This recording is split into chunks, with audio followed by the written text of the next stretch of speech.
તો hello friend, good morning, જય શ્રી કૃષ્ણ, જય સ્વામિનારાયણ, જય યોગેશ્વર અને જય સચ્ચિદાનંદ. આજના નવા વ્લોગમાં તમારું સ્વાગત છે. અને આજે છે 9 સપ્ટેમ્બર અને સોમવાર, ભાદરવો સુદ છઠ છે આજે. અને આજનો સુવિચાર કોને તો જિંદગીમાં થોડુંક સહન કરતાં શીખવું જોઈએ, કારણ કે આપણું પણ ઘણા લોકો સહન કરતા હોય છે, આપણે કંઈ પરફેક્ટ હોતા નથી. તો જો સવારનું શિરામણ કરવા માટે બેસી ગયા છે. જમવામાં છે રોટલી, કેળા, વેફર, ચા, દૂધ અને અહીંયા છે ગુવારનું શાક પણ ખાલી કરી નાખ્યું છે, કારણ કે કુકરમાંથી ખાવા હાટું. એ આદમી કુકર में से खाता है. કુકર में से कौन खाता है जी? અને અહીંયા છે ગુવારની સબ્જી બપોરના ટિફિન માટે. અને પપ્પા બેસી ગયા જમવા. જય શ્રી કૃષ્ણ પપ્પા. અને પાછળ જો દાદા પણ બેસી ગયા છે જમવા માટે. અને મમ્મી જય શ્રી કૃષ્ણ મમ્મી. તો ચાલો શિરામણ કરી લઈએ.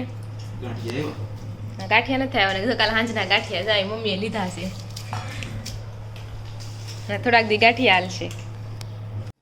તો જો અત્યારે છે ને 4:30 વાગી ગયા છે, થોડીક ભૂખ લાગી છે, તો આપણે બનાવશું ભેળ. અને મમ્મી અને સંજયભાઈ ગયા છે બહાર થોડીક શોપિંગ માટે. અને આપણે જો ગણપતિ મસ્ત બિરાજમાન છે. આપણે નક્કી કર્યું હતું કે આજના દિવસે વિસર્જન કરી દેવું, પણ હવે જોઈએ છે આજે કરવી કે પછી 5મા દિવસે કરવી. હવે જોઈએ આપણે ક્યારે વિસર્જન કરશું. જો એવું લાગે ને સાંજ સુધીમાં જ આપણે કરી નાખશું વિસર્જન, પછી હવે ખબર નહીં. તો ચાલો આપણે છે ને થોડીક અત્યારે ભેળ બનાવી નાખવી. અને હું ભેળ ખાવ ને ત્યાં સુધીમાં અમે કાલ સાંજે બનાવ્યા હતા ગાંઠિયા, ચણાના લોટના ગાંઠિયા બનાવ્યા હતા. તો એ રેસીપી તમે જરૂરથી જોઈ લેજો. જે હાંસવાળા ગાંઠિયા છે ને, 3 હાંસવાળા ગાંઠિયા, એ ગાંઠિયા બનાવેલા છે, તો જરૂરથી રેસીપી જોઈ લેજો. તો જો અત્યારે છે ને 8:30 પોણા 9 થયા છે ને, આપણે ગાંઠિયા બનાવવાના છે. તો મમ્મી જો ગાંઠિયા માટેનો લોટ બાંધે છે. ગાંઠિયાનો લોટ સ્પેશિયલ દુકાને મળી જ રહી. ગાંઠિયાનો લોટ આપણે લઈ આવવાનો, બરોબર ને? આપણા બતાવું છું. ભાવનગર જો ગાંઠિયાનો તૈયાર લોટ જ આવે, લઈ લેવાનો. પછી આ બધા અંદર મસાલો, એની અંદર જ મસાલા આવે બધા. પડી કે ભાઈ કિલા લોટનો જ માપ.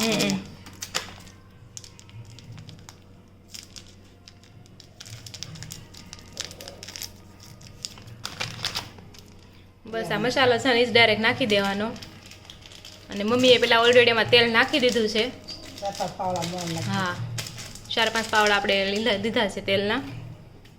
અને હવે લોટ બાંધી નાખશું. ચાલો તો જો આ મમ્મીએ લોટ બાંધે છે ને પપ્પાને છે ગાંઠિયા પાડવાના છે. તો પપ્પાએ છે તેલ મૂકી દીધું છે મોટા બકડિયામાં. અને આ ગાંઠિયા છે ને સ્પેશિયલ દાદા માટે બને છે. એ કાલ ગામડે જાય છે. અને જૂના લોકો હોય ને એને છે ને ગાંઠિયા અને ચણાના લોટની વસ્તુ વધારે ભાવતી હોય, એટલે આપણે એને સ્પેશિયલ બનાવી છે. 1 કિલો લોટનો આપણે લોટ બંધાઈ ગયો છે. અને એના માટે કળશો પાણી જોયું છે. હવે જ્યારે આપણે ગાંઠિયા પાડવાનું થાય ત્યારે થોડુંક પાણી નાખીને એને ઢીલો કરતા જવાનું. પછી છે ને આ રીતે પાણી નાખીને ઢીલો કરતું જવાનું. થોડો ગાંઠિયા પડે એટલું ઢીલો કરી દેવાનું. ના કઠણ છે. મમ્મી આ છે ને લોટ ઢીલો કરતા જાય છે. અને એ છે ને લોટ આની ઉપર નાખી દેવાનો, ચારા ઉપર. ને પછી આવી રીતના છે ને ગાંઠિયા ભજી આવડી જશે. ગાંઠિયા મસ્ત રેડી થઈ જાય પોચા. જો આપણા ગાંઠિયા રેડી થઈ ગયા છે. ખડખડ અવાજ આવવા મળે એટલે સમજી લેવાનું કે એકદમ તળાઈ ગયા છે.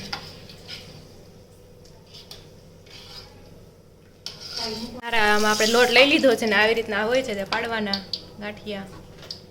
પણ આમાં થોડીક બીક રહે કે કદાચ વધારે ભાર દેવાઈ ગયો ને તવલું બોલું ઉછળીએ કે એવું બધું બીક રહે આમાં. થોડી પણ ઉતાવળામાં હાલે નહીં આમાં. હા,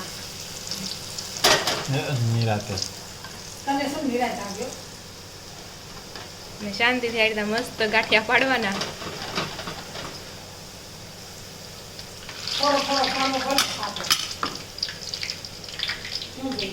આ ભાઈને બધું શીખવું જ હોય. ગમે વસ્તુ બનાવો તમે, ગમે વસ્તુ એમ આવી જ જાય.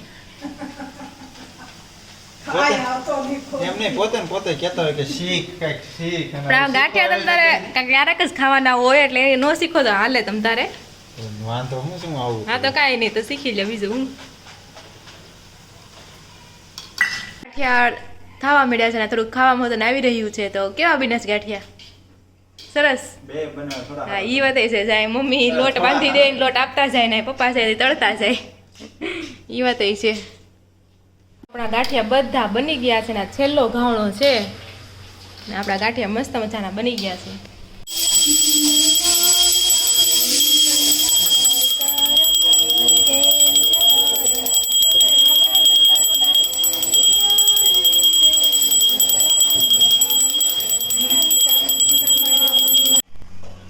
તો જો સાંજના 7 વાગી ગયા છે. આપણે આરતી ને દિયાબત્તી કરી નાખી છે અને આપણે જે બનાવી છે ત્યારે પાવભાજી એટલે મમ્મી પાવભાજી બનાવે છે. તો જો અહીંયા મસ્ત મજાની આપણે પાવભાજી બની ગઈ છે અને અહીંયા આપણે સલાડ પણ કટિંગ થઈ ગયું છે અને જેને લીંબુ નાખવું હોય લીંબુ નાખશે અને આપણે હવે જો પાવ શેકી નાખીને પછી જમવા માટે બેસી જાવી.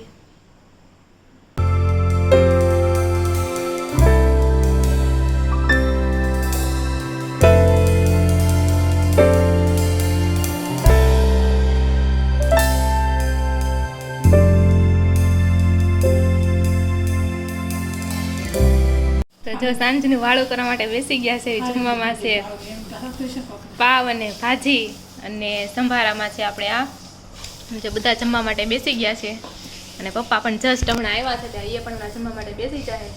તો ચાલો બધા પાવભાજી ખાવા. તો આ એક નવું ફ્રૂટ આવ્યું છે અને કયા ઘણા બધા અમે લાવ્યા છે. સંજયભાઈ ને મમ્મી આ ખાસ લેવા માટે ગયા હતા. આનું શું કહેવાય? બીજરું કેમ લાવ્યા? પથરી હોય ને પથરી હા. ખૂબ સારું કહેવાય. ઠીક તમને છે પથરી? ઓહો હો કેટલા લાવ્યા સંજયભાઈ આ બીજોરા? આ એક બીજું 405. ઓહો હો હો. બીજું છે ને 80 રૂપિયાનું એક બીજું. કેમ કે ડોક્ટર કાલે ગયો તો ને હા. ડોક્ટર એમ કીધું કે બેસ્ટમાં બેસ્ટ વસ્તુ પથરી માટે હોય ને તો હા, બીજો. હા. છે. ઈ મને એને જે દવા આપી હતી ને હા. ઈ દવામાં એને એમ જ કીધું કે બીજોરું અને એક બીજું શું કીધું એમ પથ્થર પાણા ફાડે છોડવો આવે. હા. ઈ છોડવો છે ને જમીનમાં નહીં પણ પથ્થર હોય ને પથ્થરને શરીર ઉગે એમ. હે હા ઈ છોડ અને બીજોરું ઈ છે. બે મિશ્રણ કરી એની દવા બનેલી હોય. ઓકે. બીજોરું કે પથરી માટે બેસ્ટમાં બેસ્ટ. હા હા તો કોમેન્ટ કરજો કોઈને ઈ આ સિવાયનો કોઈ ઉપાય હોય. હા તો જરૂરથી કહેજો કારણ કે રોનકને ખાસ જરૂર છે મારે હમણાં. ખાસ જરૂર છે હમણાં એટલે. હા તો એવું બધું છે. હવે આનું આપણે છે ને જ્યુસ બનાવવાનું છે. જ્યુસ તો કાલ બનાવશું. જ્યુસ તમને આવડે જ બનાવતા? પણ મેં નથી બનાવ્યું કોઈ દિવસ.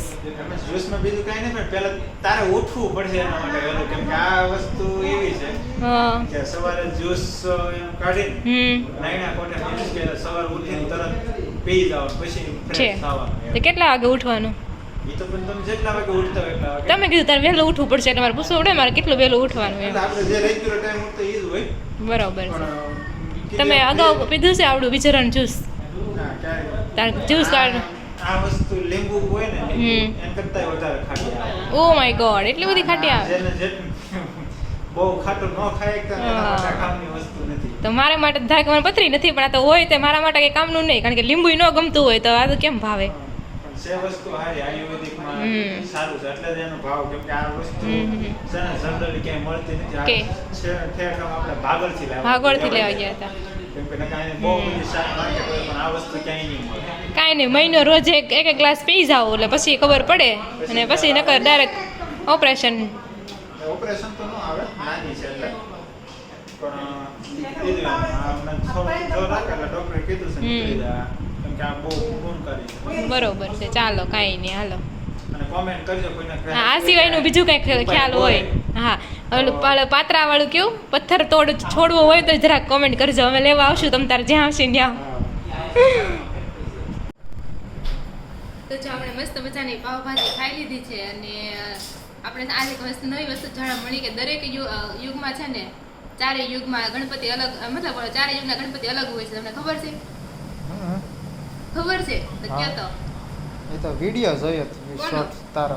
હા તો જે મેં છે ને વિડીયો અપલોડ કર્યો હતો યુટ્યુબ શોર્ટ્સમાં કે ચાર યુગના કયા કયા ગણપતિ છે તો એવું આપણે એકવાર રિપીટ કરીએ છીએ અહીંયા એટલે બધા જે બ્લોગ જોતા હોય શોર્ટ્સ ન જોતા હોય તેને ખબર પડી જાય. તો પેલા સતયુગમાં છે ને વિનાયક નામ હતું ત્યારે એને 10 હાથ હતા અને સિંહની સવારી હતી.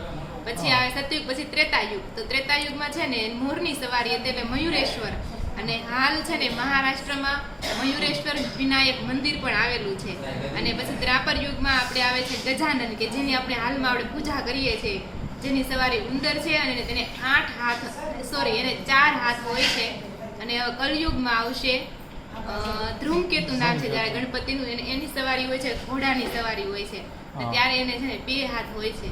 એટલે મને લાગે કળિયુગના ગણપતિ સેમ ટુ સેમ માણસ જેવા જ હશે. ખબર નહીં પડે આપણી વચ્ચે હોય તોય. ખબર પડે?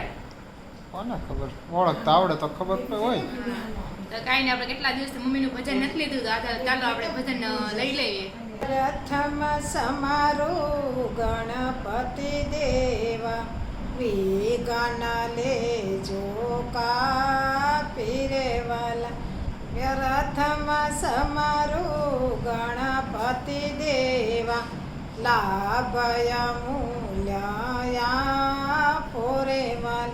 બીજા સમારોહ ગુરુ શરણને પાવન કીધા પાપી રે વાલ.